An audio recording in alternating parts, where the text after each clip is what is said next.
آج ہم ڈسکس کریں گے فیکٹرز دیٹ کنٹریبیوٹ ٹو فیمن. تو فیمن کسے کہا جاتا ہے؟ فیمن کہا جاتا ہے قحط کو. تو بیسیکلی فیمن کا مطلب کیا ہوتا ہے؟ ایکسٹریم اسکیرسٹی آف فوڈ، یعنی بہت زیادہ جب خوراک کی کسی خاص جگہ یا ایریا میں کمی ہو جائے تو وہاں پہ فیمن کی سچویشن پیدا ہو جاتی ہے، یعنی قحط پڑ جاتا ہے. تو اس قحط کا نتیجہ کیا نکلتا ہے کہ بہت زیادہ جو ہے widespread and acute mile nutrition.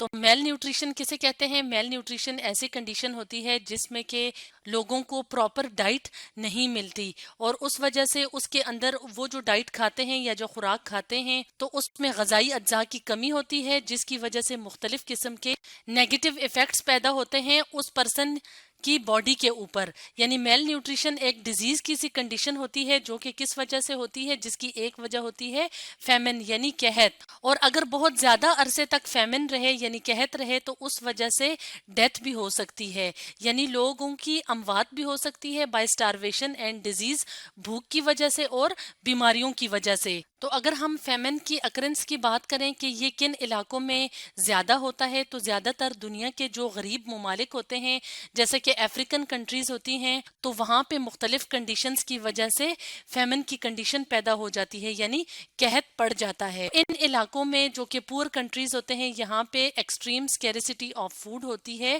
زیادہ تر، یعنی زیادہ تر جو سال کا وقت گزرتا ہے اس میں اسکیرسٹی آف فوڈ ہوتی ہے، جس کی وجہ سے فیمن کی سی سچویشن ہوتی ہے کافی زیادہ پور کنٹریز میں. تو اب ہم ان فیکٹرز کو ڈسکس کریں گے جس کی وجہ سے فیمن یا قحط پیدا ہوتا ہے. تو سب سے پہلا فیکٹر اور امپورٹنٹ فیکٹر کون سا ہوتا ہے فیمن میں؟ وہ ہے وار فیئر، یعنی جو جنگ کی حالت ہوتی ہے تو اس میں کیا ہوتا ہے کہ وہاں جس جگہ پہ جنگ ہو رہی ہوتی ہے وہاں پہ خوراک کی قلت ہو جاتی ہے. تو وار فیئر کیا ہے؟ Most common human cause of famine. یعنی جو جنگ ہوتی ہے، جنگ کے حالات جو ہوتے ہیں جس کنٹری میں جس علاقے میں، تو وہاں پہ فیمن ہونے کے بہت زیادہ چانسز ہوتے ہیں. تو وار فیئر یعنی جو جنگ کی حالت ہوتی ہے اس میں کیا ہوتا ہے، جو فصلیں یا فوڈ کی سپلائی جو ہوتی ہے وہ کیا ہو جاتی ہے، ڈسٹروائے ہو جاتی ہے یا تباہ ہو جاتی ہے. اس کے علاوہ وار فیئر میں جو فوڈ کی جو ڈسٹریبیوشن ہوتی ہے یعنی خوراک کی جو تقسیم ہوتی ہے وہ بھی ڈسٹرب ہو جاتی ہے. اور یہ ڈسرپشن یا یہ جو ڈسٹربنس ہوتی ہے یہ کیوں ہوتی ہے؟ Through the strategic use of blockade. یعنی تو بلاکیڈ کا کیا مطلب ہوتا ہے کہ وہ علاقے کیا کر دیے جاتے ہیں، سیل کر دیے جاتے ہیں وار کی وجہ سے. یعنی یہ وار کی اسٹریٹجی ہوتی ہے کہ کچھ علاقوں میں فوڈ کی جو سپلائی ہوتی ہے جہاں پہ وار کرنی ہوتی ہے تو وہ کیا کر دیتے ہیں، بلاکٹ کر دیتے ہیں، اس علاقے کو سیل کر دیتے ہیں. تو اس جگہ پہ پھر جو فوڈ کی ڈسٹریبیوشن ہوتی ہے وہ پھر پاسبل نہیں ہوتی. تو اس وجہ سے بھی فیمن کی سچویشن پیدا ہو جاتی ہے. یہاں ایک اور سچویشن ہوتی ہے جس کی وجہ سے جو جنگ زدہ علاقے ہوتے ہیں وہاں تک فوڈ کی ترسیل نہیں ہو سکتی، اور وہ سچویشن کون سی ہوتی ہے؟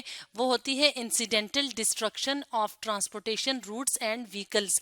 یعنی جب وار کی سچویشن ہوتی ہے تو کیا ہوتا ہے کہ یہ بھی ہو سکتا ہے کہ جو راستے ہوتے ہیں، روڈز وغیرہ ہوتے ہیں وہ خراب ہو جائیں، ڈسٹروائے ہو جائیں. جو گاڑیاں وغیرہ ہیں جو کہ فوڈ کی ترسیل کا کام یا ڈسٹریبیوشن کا کام کرتی ہیں تو وہ ڈسٹروائے ہوئی ہوں تو وہ اویلیبل نہیں ہوتی فوڈ سپلائی کے لیے.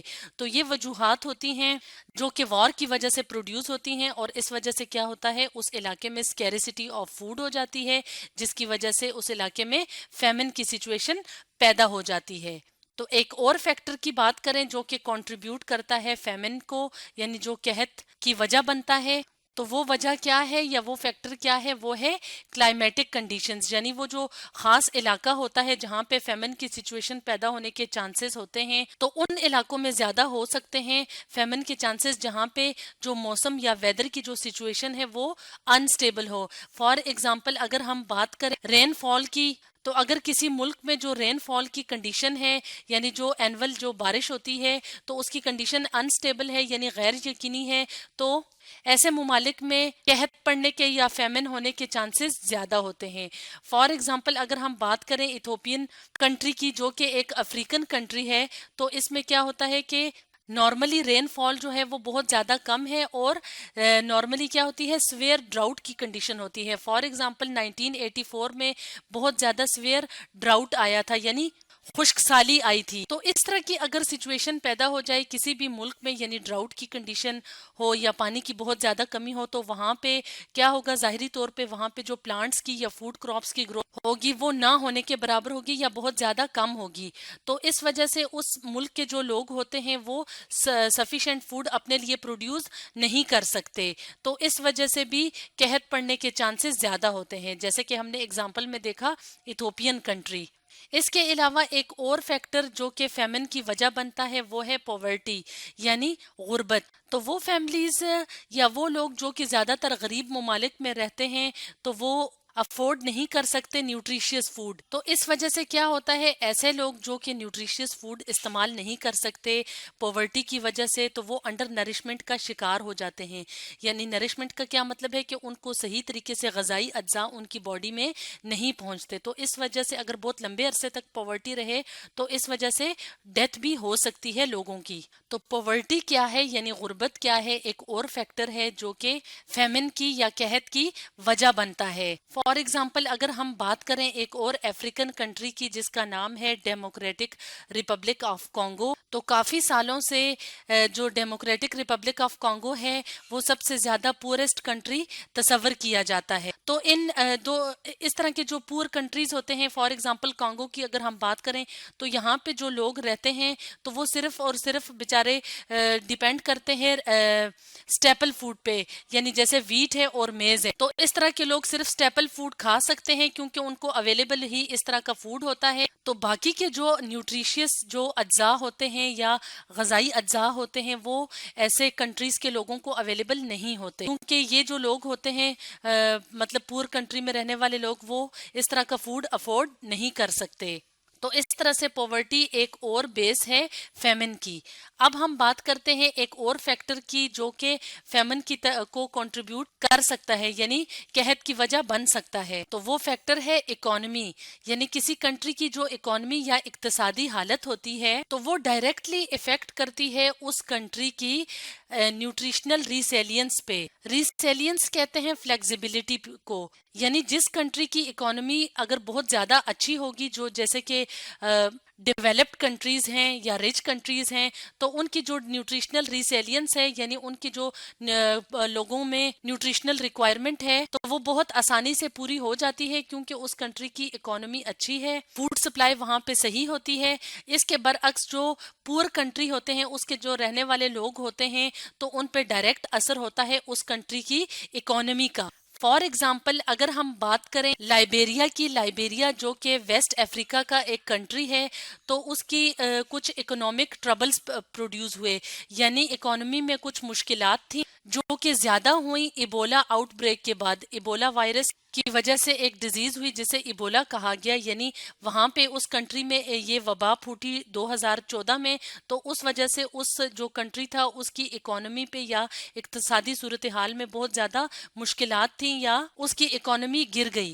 تو اس کا اثر کیا ہوا کہ 5 سال بعد تقریباً جو 50% لوگ تھے وہ غربت کی لائن سے بھی نیچے زندگی بسر کرنے لگے، یعنی ان کے جو روزمرہ جو ضروریات تھیں تو وہ بہت مشکل سے پوری ہوتی تھیں. یا ہم یہ کہیں کہ اس طرح کے جیسے لائبیریا کی اگزامپل ہے تو جو وہاں کے لوگ تھے وہاں ان لوگوں کو جو خوراک تھی وہ جتنی ضرورت ہوتی ہے اس سے بھی بہت زیادہ کم مل رہی تھی کیونکہ وہاں کی اکانومی گر گئی تھی 2014 کے بعد. تو اس طرح سے مختلف فیکٹرز کی وجہ سے جب کسی بھی علاقے یا ملک میں بہت لمبے عرصے تک فوڈ کی کمی ہوتی ہے، اسکیرسٹی ہوتی ہے، تو وہاں پہ قحط پیدا ہو جاتی ہے. تو قحط میں کیا ہوتا ہے کہ پرولونگڈ ہنگر ہوتی ہے، یعنی بہت لمبے عرصے تک بھوک کی کنڈیشن ہوتی ہے لوگوں میں جس کی وجہ سے مختلف بیماریاں پیدا ہوتی ہیں، اور الٹیمیٹلی اگر بہت لمبے عرصے تک فیمن رہے تو ان لوگوں کی یا اس پاپولیشن کی ڈیتھ ہو سکتی ہے. تو آج ہم نے پڑھا فیکٹرز دیٹ کنٹریبیوٹ ٹو فیمن کے بارے میں.